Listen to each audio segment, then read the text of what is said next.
Let's talk a little bit about the golf swing and how it works.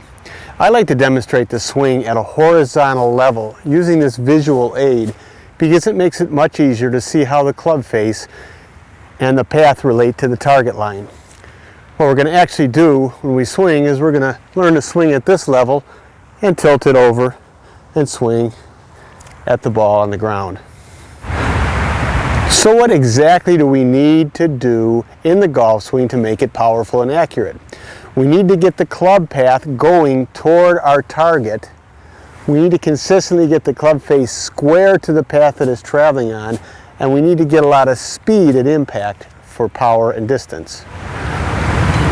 I've identified 3 components which, done from the optimal posture in the right sequence,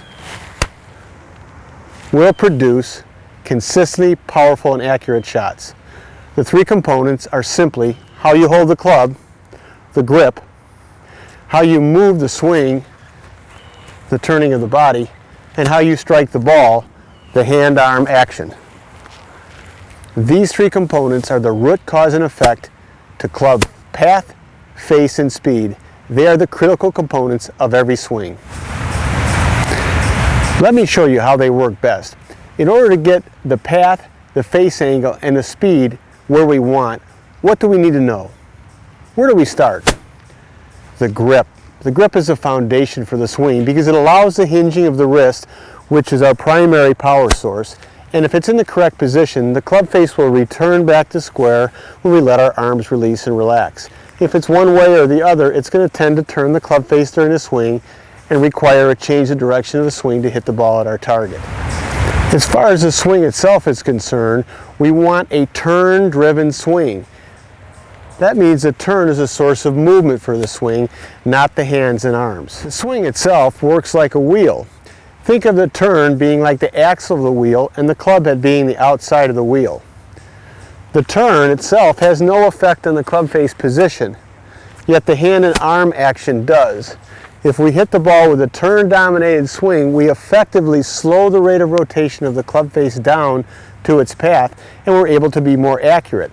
On top of that, as a turn drives the swing, it accelerates the arms and the club head, giving us more power. So by creating a turn-dominant swing, we can increase both our power and our accuracy.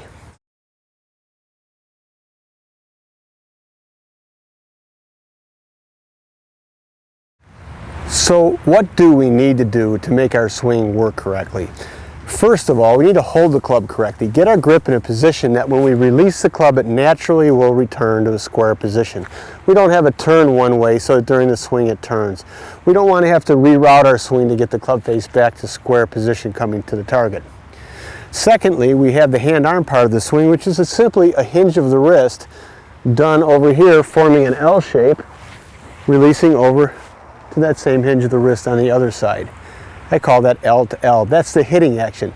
And third, we have the moving source of the swing, which is shoulder rotation around the back instep and the hips and the shoulders leading around the front outer step. What we're going to do is we're going to use that turn to move that hitting action. And we're going to just do it from the correct posture, which would be an ideal right angle position. Turn, form that L, turn, form that L. In that sequence. That's it. We just need to get the posture in the right spot so that when we turn away, the club stays on the right track and is easily coming back on the right track.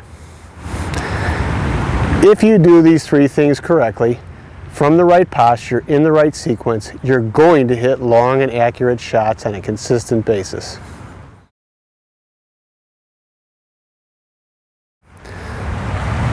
Now, any ball flight deviation can be traced to a deviation of one of these 3 components. The grip, the hand-arm action, the turning of the body, or the setup posture, takeaway, or sequence.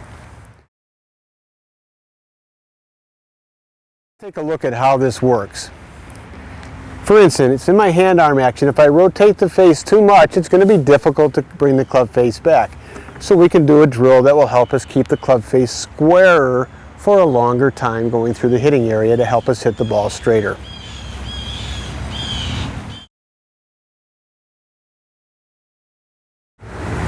Another fault is poor sequence. If I start the swing out of sequence, my hands and arms first and then my body, my hands and arms are going to start the downswing first and cast the club, tend to come over the top of the ball, chicken wing, and a number of faults that cost us both power and accuracy.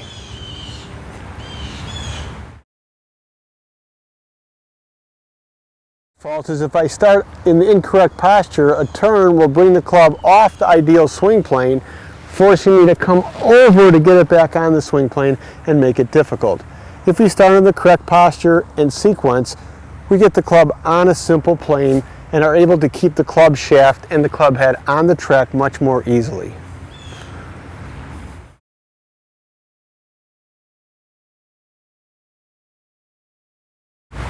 In general, we can evaluate a swing by ball flight easily.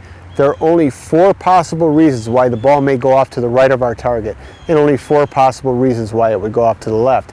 If we can identify which those reasons are, we can fix it at a core level and make lasting improvement. The first right fault is that if the grip is too weak, the club face will tend during the swing to return to my natural hand-arm position and open the club face, imparting a right spin on the ball. The second reason is the forearms do rotate in the backswing.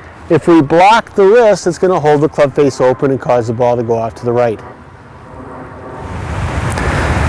If our swing plane or path is too far inside out, that's going to push the ball off to the right. And the final reason is if I'm out of position relative to the ball, I'm not going to have time to get the club face around in time, and the ball is going to go off to the right. So any right fault can be one of those faults or a combination of all of them.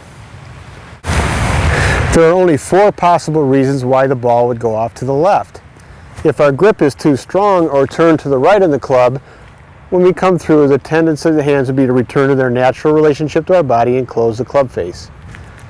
The second reason, if my hand arm gets too fast for my body, it's going to turn the club face over before it gets to the ball and I'm going to hook it. The third reason is if my swing path is too far outside in, I can pull the ball to the left. And the fourth reason is I'm too far behind the ball when I strike it and the club has time to get around. So we can hit the ball off to the left for one of those 4 reasons or a combination.